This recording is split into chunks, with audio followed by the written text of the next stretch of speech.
you guys. I'm not prepared because I just say what comes into my head and into my mouth. So we'll go with this. So I thought I would let you know how I got involved in campaigning on menopause.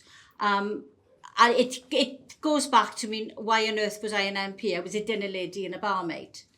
And I was a woman who saw injustice every day and experienced injustice and poverty and how hard life really was for most people on a daily basis. In 1989, I lost my son in a road accident. He was 8.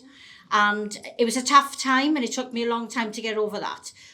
And I never did get over it, but in 94, I wanted to make changes in my life and I ended up going to university. It was the only thing that I could do to stop the grief was to push. Never stop, never allow myself that time to stop and dwell and think. So when in 2010, after a gynecological experience, we'll call it, where I literally was bleeding for 10 months and I ended up in hospital having an operation. When I came out from that and I was resting and I was physically and emotionally unable to actually do anything, I spiraled into the deepest depression you can imagine and I was catastrophizing. In a matter of 10 seconds, I would go from thinking, if I don't go back to work in June, then I'm going to get half wages, to I'm going to have no wages, I'm going to be on the streets, my kids are going into care, my house is going to be repossessed, I'm going to end up homeless. And it was a matter of seconds. When I went to my doctor, I told my doctor about all these awful feelings and he, quite rightly, put me on antidepressants. And 8 years later, I was still on antidepressants. I was functioning. I became an MP in the meantime. I'd actually campaigned for children's funerals right across the UK to be free as a result of my own grief. I'd campaigned to change legislation on gambling. So I was functioning, I was productive, but I was not the same person. When I went to my doctor, I never told my doctor about anything other than the depression.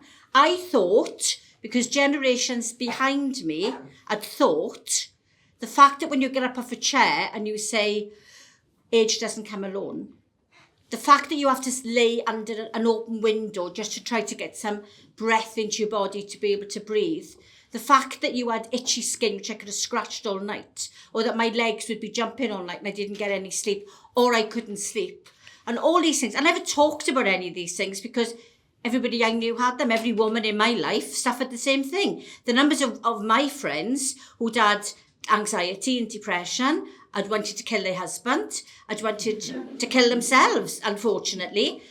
But we never, ever, ever gave that a name. It was being a woman, and it was put up and shut up.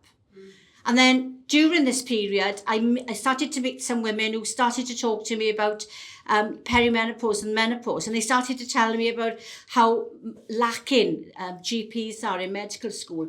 The training, in 41% of medical schools, there is no training. So doctors are qualifying without knowledge of the menopause. So when I was going to my doctor and saying, I'm depressed, he was giving me antidepressants. Of course he was, because that's what I was telling him about. I wasn't telling him about anything else. And it took me 8 years to recognise that I was menopausal and had been since 2010, and probably perimenopausal for a long time before that. So when I actually discovered I was menopausal, I started to own my menopause.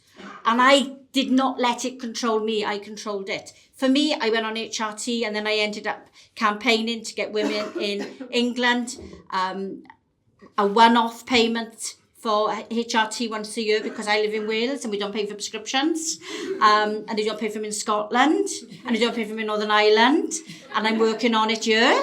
But I managed to get the one-off payment with menopause mandate. And I didn't do it because I wanted, the HRT was not the issue. The menopause was the issue. It was about fighting for women. It was about paying homage to the women who've gone before us, who had to put up and shut up.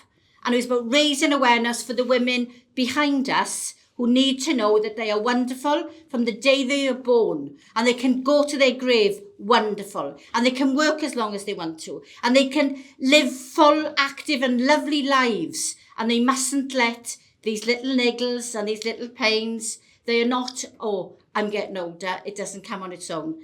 they are something that we can actually do something about. So every single woman who's come here as a new parliamentarian today, never be afraid to campaign on what you believe in. If you're passionate about it, you will make a difference. And every one of you that makes a difference makes a massive difference to the lives of not just women, but everyone right across the UK. So congratulations, welcome. And let's work together to make sure that women's health is a priority for this government. Thank you.